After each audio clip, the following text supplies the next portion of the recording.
demand nothing less than a united front. Terrorism, violent extremism, unconstitutional changes of government, transnational organized crime, arms proliferation, cyber insecurity, climate shocks, food insecurity, and irregular migration recognize no borders. No single member state, regardless of size or strength, can achieve enduring stability in isolation. Our security, prosperity, and resilience are indivisible. We must sit at the same table, speak with one voice, and act with shared resolve. Nigeria is here to reassure this authority of her proven fidelity to the ideals of our community and her unwavering commitment to collective action in defense of our common future. Permit me finally to welcome all heads of state and government and to thank every member state for its contributions towards restoring order, stability, and confidence in our region. Your efforts reaffirm our shared geography is not a curse, but an opportunity to build a community that serves our collective good and protects the dignity of our peoples. May this session strengthen our bonds, renew our trust, and reposition ECOWAS as a community guided by solidarity, justice, and shared destiny. I thank you. Of the management and staff of ECOWAS institutions, and indeed the citizens of ECOWAS, I would like to thank our leaders for their strong and enviable commitment to our community. The strength of ECOWAS is in its convening power.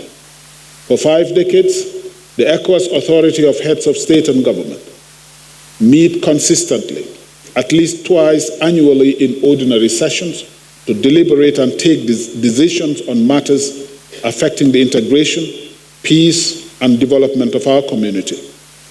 Behind closed doors and in public, the leaders engage vigorously with issues confronting our community with wisdom, foresight, and respect. We thank Your Excellency for staying true to the ideals of the founding fathers of our community.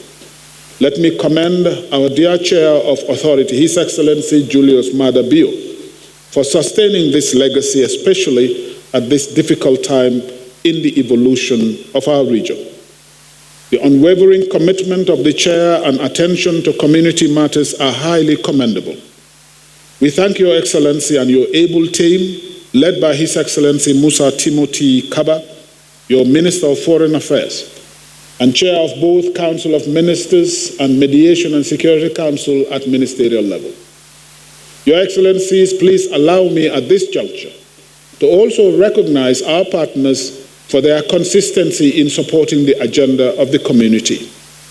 Annually, we sign various financial and technical assistance that have helped to advance the course of our integration. On behalf of the community, we say thank you. Your Excellencies, distinguished guests, ladies and gentlemen, events of the last few weeks have shown in concrete terms what regional integration and regional solidarity mean in ECOWAS.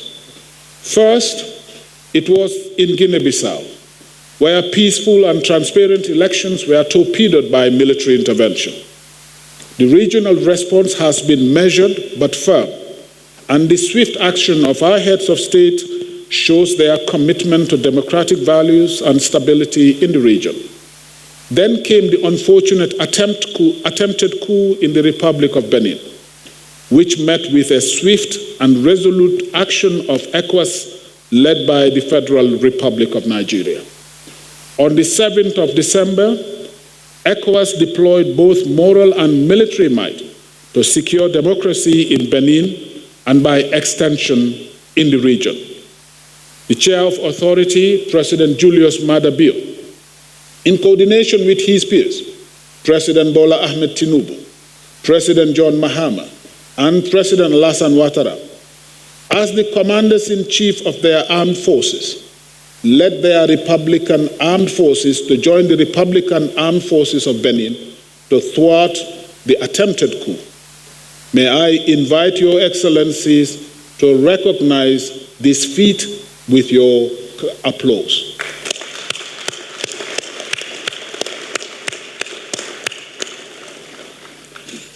Excellencies, beside the usual institutional memoranda relating to the Community Work Program, budget and performance, the authority will also be making pronouncements on the different issues affecting our community as part of the ongoing consultations on the future of our community. The attainment of ECOWAS Vision 2050 is today impacted by changes in the global landscape and dynamics within the sub-region. The challenge to multilateralism, the rise of multipolarity, and the pressure on African countries to make choices about partnerships, new technologies, and the entrenchment of terrorism and violent extremism in the Sahel, among others, have profound effects on our ability to attain the 2050 vision objectives. Your pronouncement on the future will be about the revitalization of our integration process. Excellencies, we are reinvigorating our economic integration objectives by moving forward with the operationalization of the ECOWAS Business Council.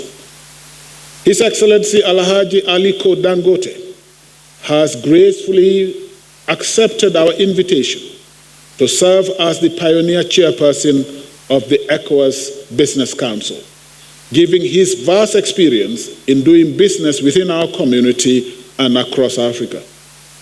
Through the Council, we hope to get the private sector actors to help with mobilizing regional capital and developing the comparative advantage of our member states. Intra-regional investment is a key driver of trade in our community. We must therefore give preference to our regional private sector actors, support and encourage them.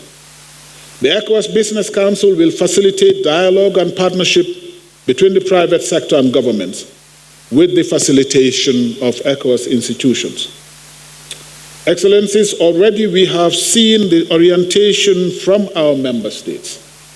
This year alone, a number of economic investment fora have been organized, such as the Forum Senegal Invest, the West African Economic Summit in Nigeria, the Invest in District Savane Forum in Côte d'Ivoire, among others.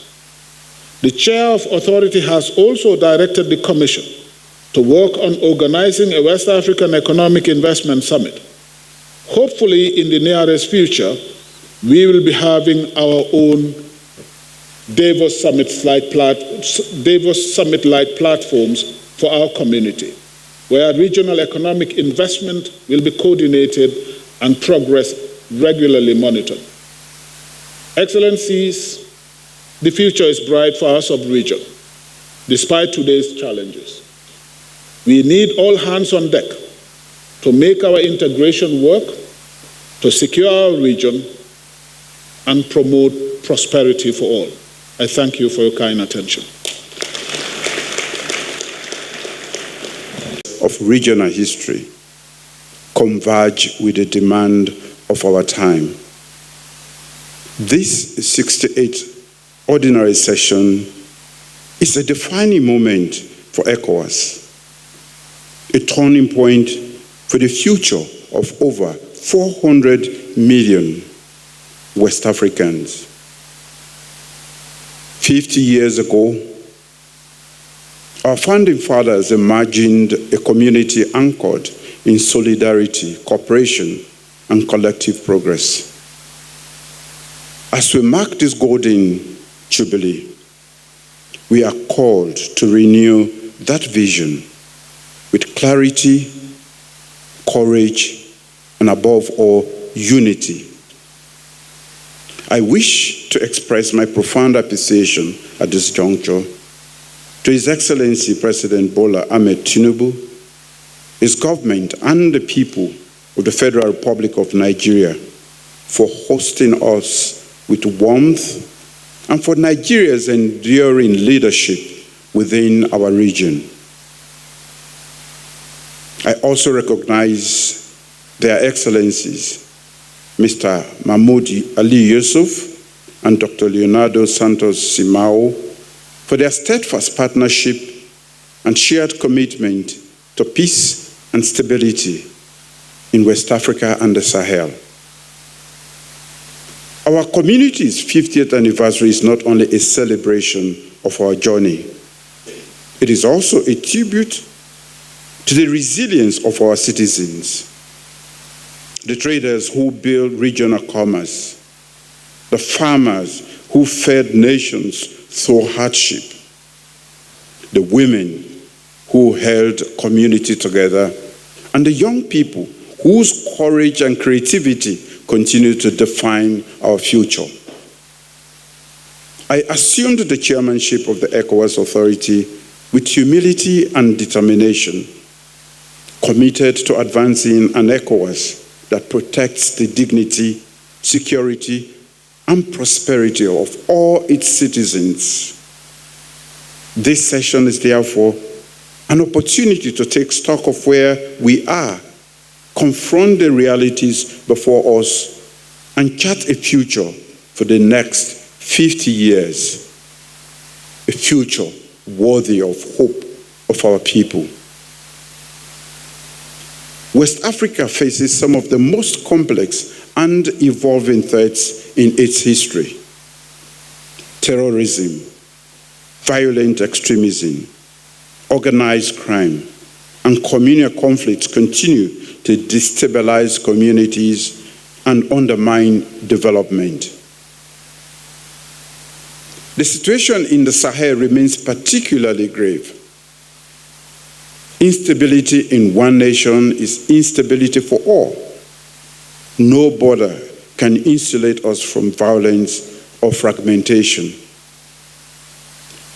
The courage of our defense and security forces deserve our utmost admiration.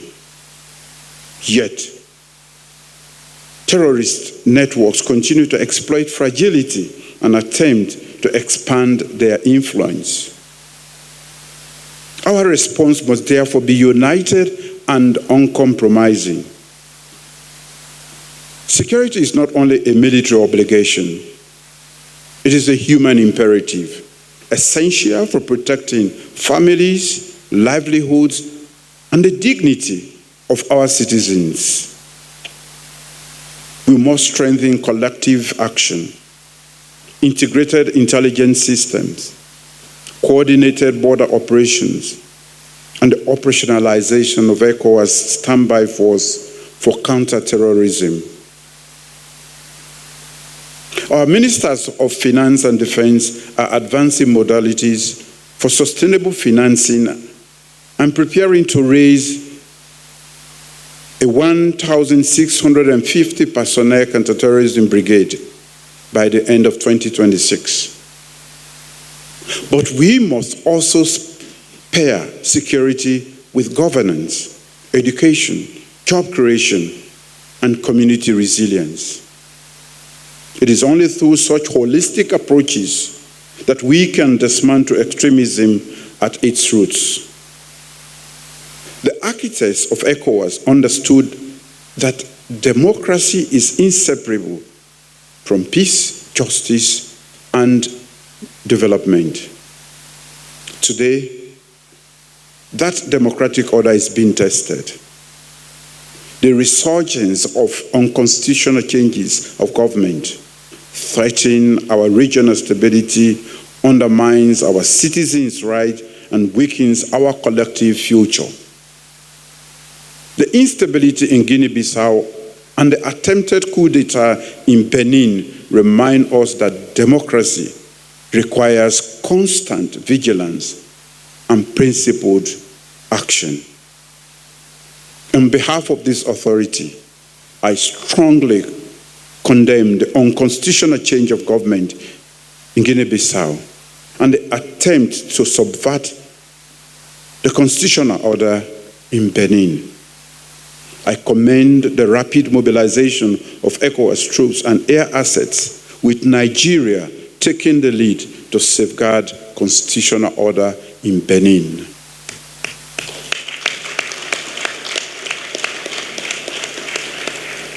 This unified regional response reaffirms an essential principle. ECOWAS does not and will not compromise on democratic governance. I express solidarity with the people of Guinea-Bissau and stand firmly with Excellency President Patrice Talon, and the people of Benin for their steadfast defense of constitutional order. To our member states in transition, ECOWAS remains committed to supporting credible, inclusive, and time-bound pathways back to constitutional rule. Our citizens deserve legitimate leadership and accountable governance. We must uphold the ECOWAS protocol on democracy and good governance with clarity and moral conviction. Our citizens expect leadership, not hesitation at this critical juncture. We commend His Excellency President Alassane Ouattara and the people of Cote d'Ivoire for reaffirming democratic participation and electoral dignity. While security and democratic challenges confront us, our citizens are also burdened by rising living costs, trade disruptions, shrinking opportunities, and pressure on national economies. In this context, regional and economic integration is not optional. It is the bedrock of the ECOWAS vision and the foundation upon which our collective prosperity, stability, and global relevance must continue to grow. To realize this aspiration, we must deepen economic connectivity by eliminating trade barriers, harmonizing trade policies, advancing monetary convergence, and accelerating the establishment of the ECOWAS single market in alignment with the African Continental Free Trade Area. The work of the ECOWAS Convergence Council has already brought renewed momentum, strengthening fiscal and monetary coordination and enhancing confidence in our path forward to a single currency target by 2027. A common currency remains a strategic priority for our region.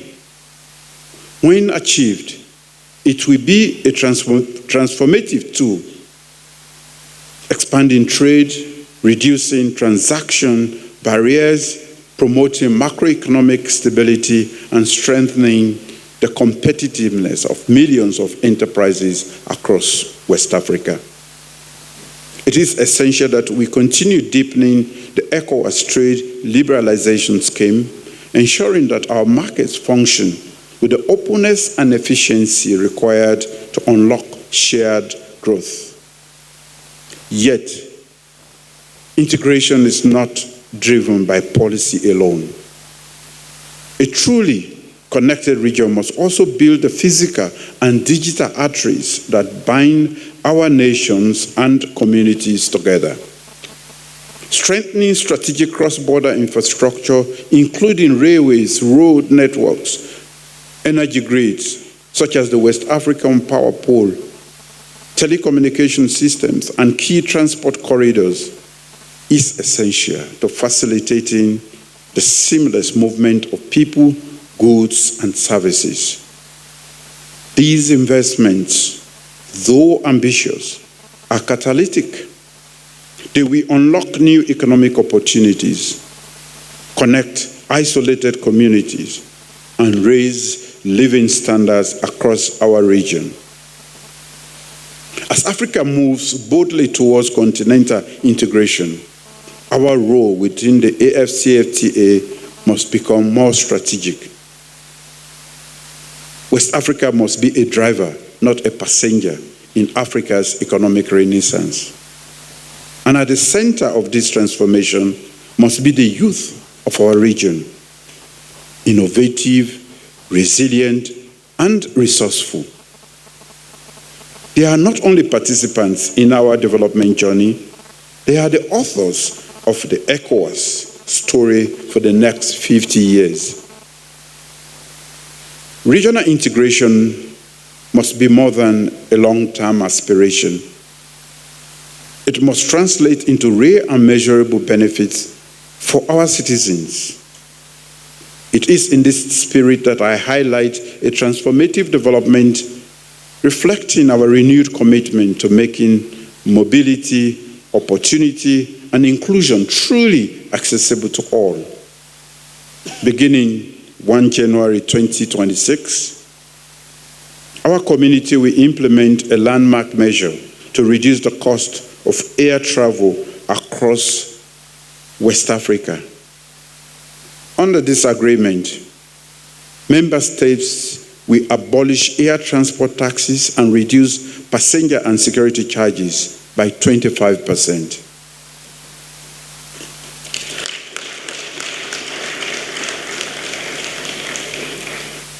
This is a bold affirmation of our collective resolve to ease the movement of our people, deepen regional trade, stimulate tourism, and strengthen the social and economic ties that define our community. For far too long, the high cost of air travel has discouraged movement, constrained the business, and kept families apart. By lowering these barriers, ECOWAS is demonstrating leadership that is practical, people-centered, and responsive to the realities of everyday life. This reform is emblematic of the ECOWAS we are building, an ECOWAS where integration is not an abstract idea, but a tangible experience for 400 million people who call this our region home. As we advance these integration efforts, we also remain acutely aware that millions of our citizens continue to face displacement, food crises, flooding, and climate-related shocks. This humanitarian reality calls for deeper coordination with partners, stronger early warning systems, and better funded disaster risk management. Climate adaptation is essential to safeguard food security, protect livelihoods, and build resilient communities. Women and youth who carry both the burden and hope of our region must remain central to our humanitarian and climate strategies. Excellencies, ladies and gentlemen, strong regional institutions are the backbone of our collective aspirations. Without effective institutions, security weakens, democracy falters, and economic integration stalls.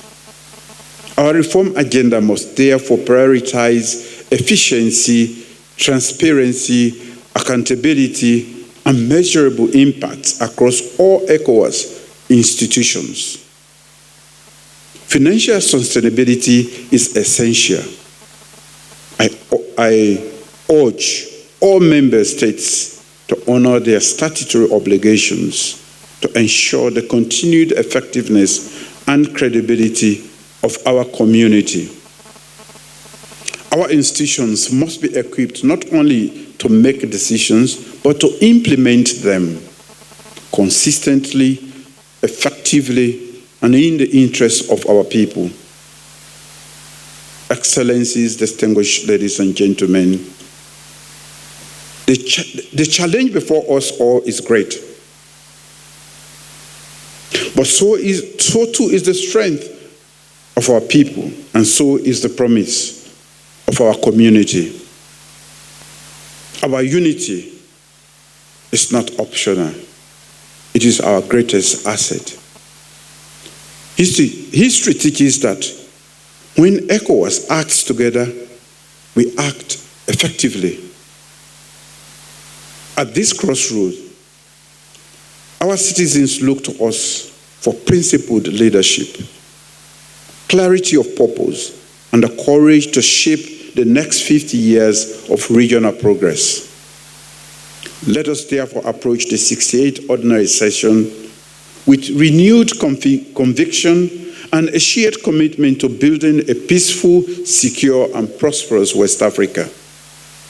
As we look ahead to the next half-century, Let us define ECOWAS not by the crises we have faced, but by the opportunities we seized, the lives we improved, and the unity we strengthened. On behalf of the government and the great people of Sierra Leone, I express my profound gratitude for your partnership and trust. May our deliberations be guided by wisdom, vision, and a shared responsibility to the future of our great region, West Africa. Thank you all. The African Union is profoundly pleased to continue to share same values of this high-level interface under the auspices of the African Union and the ECOWAS authority. This 68th ECOWAS summit provides this opportunity for the African Union to scale up coordination, strategic dialogue, and collective action in advancing regional integration, democracy, and stability. Chair of the authority, of overriding importance is that the African Union commends ECOWAS for its firm and principled posture in the defense of constitutional democracy, electoral integrity, the rule of law, and regional security and development. ECOWAS has been consistent and has steadily demonstrated resolute leadership in responding decisively to terrorism, democratic regression, and unconstitutional changes of government in West Africa. Given the alarming rate in the resurgence of military takeovers in Africa, for example, 2 military coups in the past 2 months in Madagascar and Guinea-Bissau, Africa cannot afford further reversals of hard-won democratic gains. It is in this regard that the African Union strongly condemns the military coup d'etat in Guinea-Bissau, which subverted the democratic process at a critical stage of the November 2025 presidential elections. This state of play is deeply regrettable and unacceptable to the African Union. Similarly, the attempted military intervention in the Republic of Benin 7 days ago, aimed at disrupting constitutional order ahead of scheduled legislative elections in January 2026, represents another setback and indeed an assault on our common democratic norms. The African Union therefore strongly condemns both incidents in Benin and Guinea-Bissau and stands in full unity and solidarity with ECOWAS in opposing all manifestations of undemocratic changes of governments in West Africa. The swift and resolute actions taken by ECOWAS in response to these developments are highly commendable, including the deployment of the ECOWAS standby force to Benin Republic. Excellencies, we commend the successful and peaceful presidential elections in the Republic of Cote d'Ivoire in October, and we look forward to orderly political transition in Guinea at the end of this month when it holds elections. At the continental level, we are inspired by ECOWAS in its iteration of the shared commitments to African Union's norms and values, which are enshrined in the African Union Constitutive Act and Agenda 2063, the Africa we want. Excellencies, zero tolerance for unconstitutional changes of government remains very, very clear to us. These military coups continue to constitute great violations of shared values of democracy, political rights, and civil liberties. In effect, the African Union remains a committed partner and a co-architect with ECOWAS in upholding these fundamental and foundational principles. Going forward, the African Union will deepen collaboration with ECOWAS in early warning, structural conflict prevention, political transitions, and building of resilient national institutions. We are ready in the Union to continue to coordinate with ECOWAS on all fronts. We therefore pledge to foster mutual assistance to national electoral bodies, parliaments, and the judiciary.